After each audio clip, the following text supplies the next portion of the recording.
Hi guys, we are going to Ocean Club Boracay. Okay. See you there. We are here at the E-Trike going to Ocean Club. It's located in Angon Point.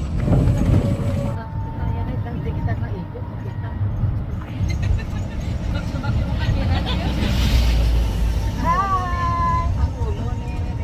We're going to Desert Boracay. Medyo pwede siguro siya. Ay, bago pa namin daan. We have kids, the handsome kids. Like ba ni Mama?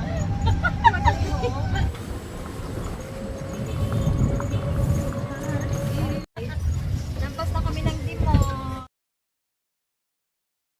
So, bababa kami sa may tree house. Tapos, lalakad kami papunta sa may Ocean Club. Kasi hindi pwede makapasok ang e-trike sa may beach.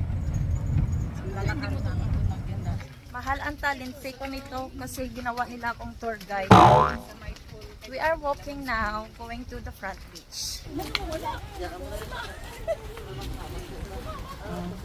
Ara ang mga chikiting galakat.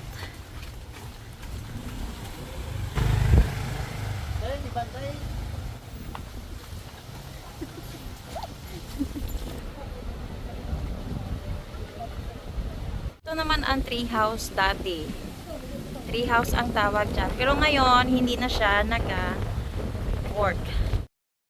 Sunday, July 6, 2025, dinala ko sila sa isang hotel and resort na mayroong swimming pool. Dahil habagat at malakas ang alon sa beach, hindi pwede na maligo ang mga bata sa beach. Kaya naman, pumunta na lang kami sa isang hotel kung saan ay mayroong swimming pool at saka makapag-relax din sila bago sila umuwi o bumalik sa lugar namin. Tingnan nyo naman kung gaano kalakas ang hampas ng hangin. O di ba sino ang maganahan maligo sa beach kung ganito talaga kalakas ang hampas ng alon. Kaya sa pool na lang muna.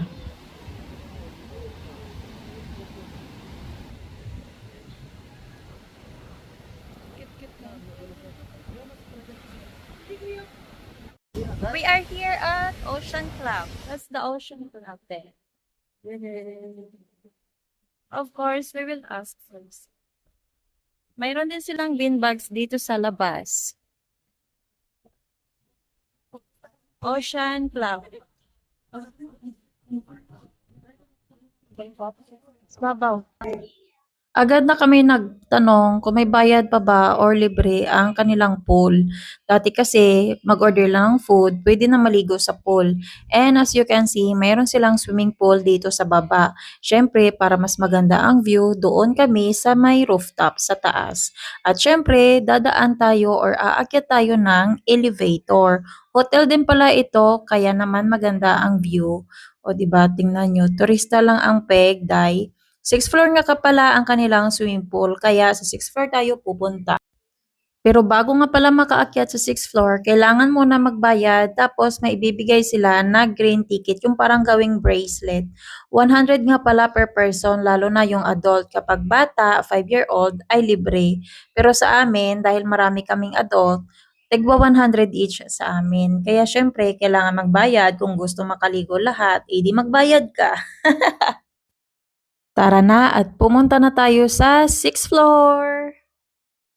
Maganda doon sa taas, lalo na kapag sunset. First time na dito makapunta ng family ko. Kasi first time ko lang din naman sila dinala dito.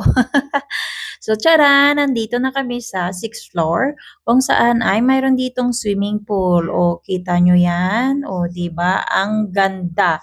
May restaurant nga din pala dito sa taas. Kaya naman, pwede din mag-order ng pagkain kapag nagugutom. Sa case namin, dahil hindi pa kami nakapag-lunch, o order kami ng pagkain syempre.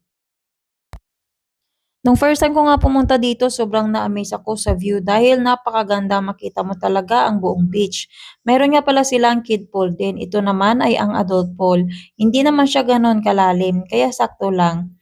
At ito ang kanilang kiddie pool, ang cute, 'di ba? Dito naman aside ang kanilang restaurant kung saan pwede ka mag-dine in. Meron silang bar. Actually, meron nagbago dito kasi dati wala pa yung ibang bars dito, pero ngayon meron na silang bar. Tsaka meron na din silang nadagdag na mga table. Kaya tapos meron na din silang para sa DJ. Taon na nga ang nakalipas simula nung huling punta ko dito, kaya marami na rin ang nagbago. Pero ngayon, I'm happy to be back with my family. At dahil uuwi na nga sila, kailangan ko gumawa ng memories with them. Nakatira sila sa amin, nakatira naman ako dito sa Boracay. Kung nagkikita lang kami kapag may occasion, depende sa kanilang schedule ng mga works nila. At para ma-feel namin ang view, dito ko pinili sa taas na para mag-dine-in kami. O-order nga pala kami ng pagkain kasi nga sa nasabi ko, hindi pa kami nakapag-lunch nung umalis kami sa amin. Kaya sige, dito tayo sa taas para mas makita natin ang view. Maganda siguro kapag gabi dito, no? Kasi tingnan nyo, oh, mayroon na rin silang DJ. Maliwanag nga lang ngayon, pero siguro mas maganda dito kapag gabi. Marami siguro tao dito kapag gabi kasi ang lapad ng kanilang diskuhan, oh. O 'di ba, kita nyo 'yan? Sobrang lapad, 'di ba? Siyempre pumili na rin kami ng pagkain na o-orderin at kakainin namin. Lalo na gutom na ang mga junakis namin na kasama namin. Mukhang inaantok na nga sa kakahintay ng pagkain at saka malayo din kasi talaga ito sa bahay namin, itong pinuntahan namin. Tingnan niyo naman ang baby, oh, tulog na tulog. Sige lang dong, tulog lang maya dong para dasig ka magdako. Habang naghihintay kami ng pagkain namin, nararamdaman na nga namin na medyo nagtatalisik na dito, may ambon na. Kaya pinalipat na kami sa may baba kung saan ay hindi kami maaabutan ng ulan. Kasi kapag dito daw sa taas, kapag humampas daw ang hangin ng ulan, mababasa talaga kami, pati na ang pagkain namin. Kaya dito na kami lumipat sa baba. Safe naman daw kami dito. Syempre, makinig kami sa kanila kasi alam nila to eh. So, alam nila kung saan nila ilalagay ang mga customer nila na make sure na hindi mababasa ng ulan. Pero sa case namin, maliligo din naman kami. Kailangan na namin kumain dahil syempre gutom ang mga person. O kita nyo yan, di ba? Parang wala nang bukas eh, no? Ang maganda dito kasi may foam, o di ba? Pagkatapos kumain, parang wala lang, parang hindi na antok ang mga bata. Pero kanina habang naghihintay ng pagkain, parang may iba sa kanila natutulog na. Pero ngayon ito na, parang kitikiti na sa swimming pool. Tapos ito ulit ang view. Ayan, ipapakita ko sa inyo ang magandang view katulad ko na maganda. Samahan pa ng cute na baby na ito. Oh. Naku, gaumul-umul. Gito ko na, mama, nami ang guyapig niton. Hi, son! Hi!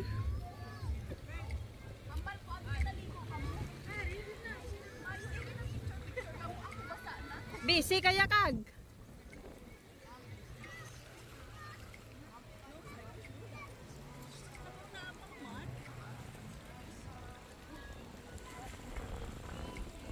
Hi!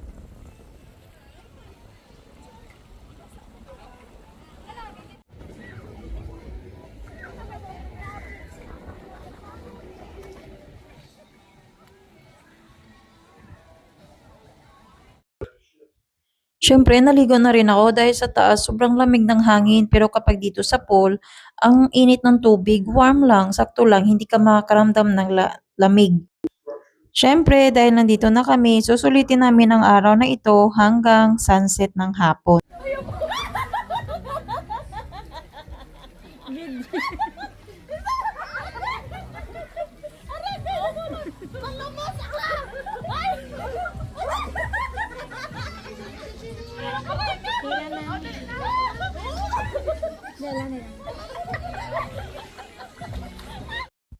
Sakto lang din pag-uwi namin sa bahay mamaya, ang mga bata pagod dahil sa kaka-swimming. Sa mga oras na 'to, pauwi na rin kami sa bahay dahil nga naabutan na kami ng gabi. After sunset nga pala ang pag-uwi namin. Pero medyo madilim na after ng sunset.